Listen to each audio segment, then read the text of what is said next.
ജില്ല എറണാകുളം. രണ്ടാം സ്ഥാനം ചെറുകിട വ്യവസായങ്ങൾക്ക് കൂടുതലുള്ള ജില്ല ചെറുകിട വ്യവസായങ്ങൾ എറണാകുളം.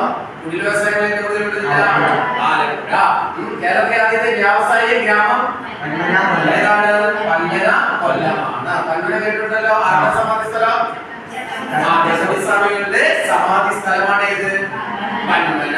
എത്രാമത്തെയാ ചരമവാർഷികം? ഇപ്പോൾ 2024. ഏത് സാമൂഹ്യ പരിഷ്കർത്താവിന്റെ സമാധി ശതാബ്ദിയാണ് 2024? ഏതാ? ചട്ടമ്പിസ്വാമിയുടെയും കുമാരനാശാന്റെയും. പന്മന, കൊല്ലം. കേരളത്തിലെ ആദ്യത്തെ പൊതുമേ